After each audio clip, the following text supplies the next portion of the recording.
I'm 18, and my life is a revolving door of diapers and tantrums.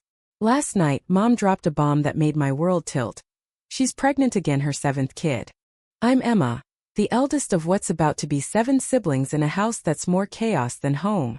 Our little 2-bedroom in suburban Ohio is a battlefield of toys, spilled juice, and Mom's endless optimism. She's 45 with laugh lines deeper than the Grand Canyon and a heart that believes love can stretch like dough. Dad left when I was 10, and since then I've been the second parent, cooking, cleaning, and wrangling kids while Mom works double shifts at the diner.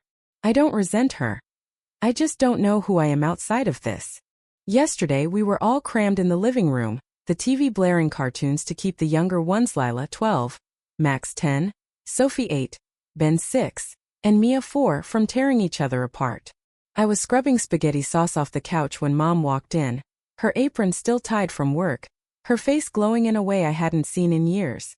"Family meeting," she called, clapping her hands like a camp counselor.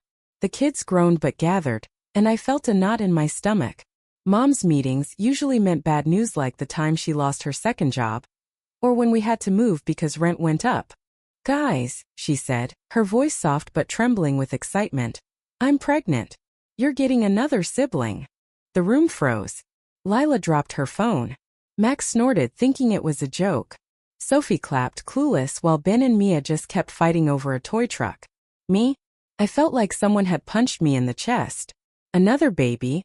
I was already drowning.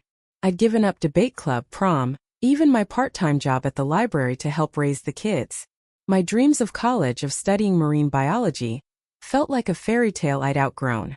"Mom," I said, my voice sharper than I meant, "how are we supposed to afford this? We can barely pay for groceries."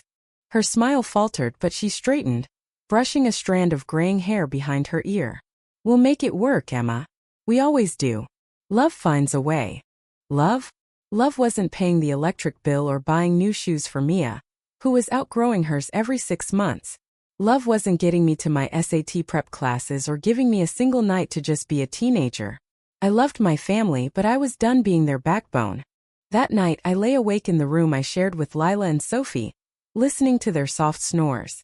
My laptop glowed with an acceptance letter from a community college, 2 hours, a YA marine biology program with a partial scholarship. I hadn't told Mom yet. How could I? Leaving meant abandoning her, abandoning them, but staying meant abandoning myself. The next morning I made breakfast, burnt toast and scrambled eggs, the only thing we had left. Mom was humming, rubbing her belly, already planning nursery themes. "Emma, you're so good with the kids," she said. "You'll be such a help with the baby." Something snapped.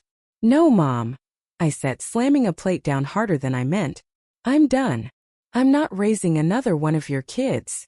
Her face crumpled like I'd slapped her. The kids went silent, eyes wide. Lila whispered, "Emma, what's wrong with you?" I took a breath, my heart pounding. "I love you all, but I'm 18. I've been a mom since I was 10. I want my own life. I got into college, Mom. I'm leaving." The words hung heavy like smoke. Mom's eyes filled with tears, but she didn't argue. She just nodded, her lips trembling. "I didn't realize," she whispered.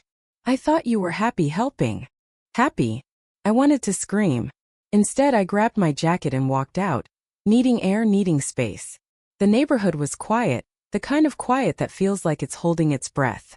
I ended up at the park, sitting on a swing, replaying every sacrifice I'd made. I wasn't angry at Mom, not really. She was doing her best, raising us alone, clinging to the joy of new life because it was the only thing keeping her afloat. But I couldn't be her anchor anymore. When I got home, Mom was waiting on the porch, her eyes red. "Emma," she said, "I'm sorry. I leaned on you too hard. I didn't know how else to keep going." I sat beside her, the silence heavy but not hostile. "I want to go to college, Mom. I want to study the ocean, see the world. I can't do that if I'm here changing diapers." She nodded, wiping her eyes. "I want that for you too. I'm scared. I don't know how I'll manage without you." For the first time I saw her not as Mom, the unstoppable force, but as Saraha, woman who'd lost her husband, her dreams, and was trying to hold her family together with nothing but grit and hope. I hugged her and we cried, the kind of cry that cleans out the soul. Over the next few weeks we made a plan. I'd move out in the fall for college, but I'd come back on weekends to help. Mom started looking for community programs, childcare subsidies, parenting classes, even a support group for single moms. Lila stepped up, taking on more chores, and Max, to everyone's surprise, started helping with the younger kids. It wasn't perfect, but it was a start. The day I left for college, the house was a mess of emotions. Sophie clung to my leg, sobbing, while Ben handed me a crayon drawing of a whale. "For your ocean studies," he said proudly. Mom hugged me longest, whispering, "I'm proud of you, Emma. Don't give up on your dreams." I drove away with a lump in my throat, my car packed with secondhand textbooks and a heart full of guilt and hope.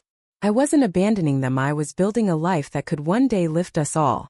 Mom's seventh baby, a girl named Grace, was born a month later. I met her during my first weekend home, her tiny fingers curling around mine. She was beautiful, and for the first time I felt like a sister, not a mom. This story isn't just my nights about the line between duty and self, between love and sacrifice. Was I right to choose myself? Was Mom wrong to lean on me so hard? I don't have the answers, but I know families like ours are everywhere, balancing on the edge of too much. What do you think? Who's right, who's wrong, or is it just life, messy and human? Share your thoughts, because no one's story is simple.